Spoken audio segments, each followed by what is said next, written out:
Many of us these days are feeling a lot of stress with everything going on in the world. I hear it often when I'm doing counseling. People talk about the world being crazy, that nothing is normal anymore, that everything is up in the air and you can't count on anything anymore. I hear that a lot. People wonder where everything is headed, and they fear the possibilities of where everything is headed. And all that stress is on the top of the regular stressors of raising a family, making ends meet, holding down a job, and so on. At some point, we can all reach the limit of how much chaos and uncertainty we can handle before it drives us nuts. Since some level of chaos will always be a part of life's puzzle, it's good to have some strategies with which to deal with it in order to make life better. Now, one strategy, maybe a first strategy, is to reduce the chaos that is within our control. That won't be things like changing world events or governmental actions, for example, but it'll be more like setting up personal and family daily routines, or hanging around with familiar things, places, and people, or immersing oneself in nature more often, which tends to be more predictable and comforting. And it's also good to reduce our exposure to the chaos around us when possible. Limiting the amount of media we tap into is an example.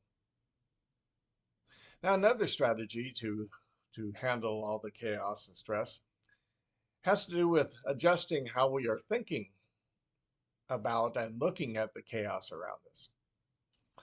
If we give in to the thought that everything is chaos and that is all there is because that is all we see and hear, well, we'll naturally be overwhelmed and stressed out.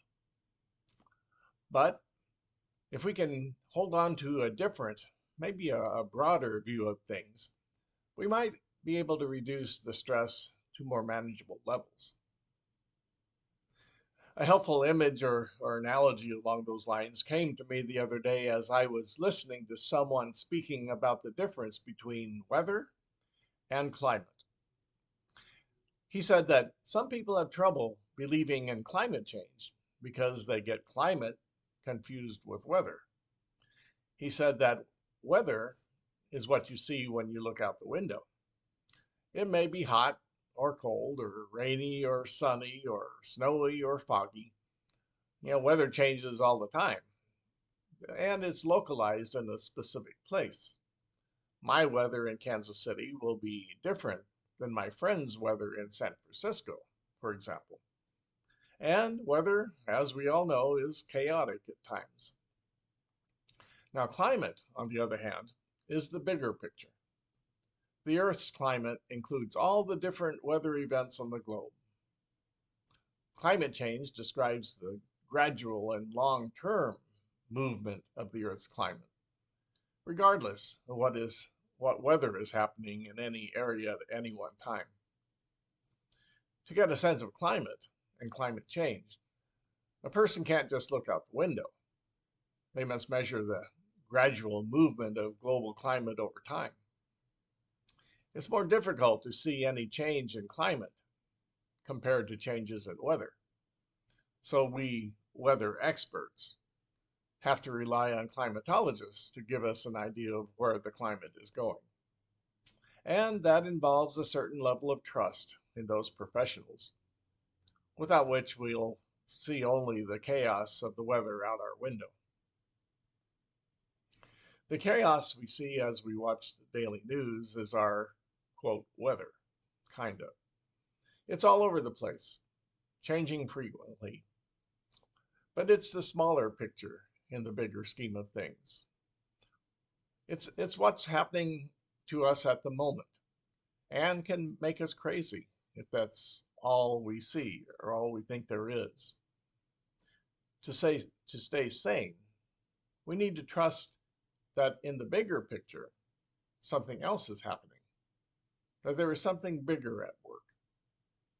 Some of us might call this God's unfolding plan for the human race.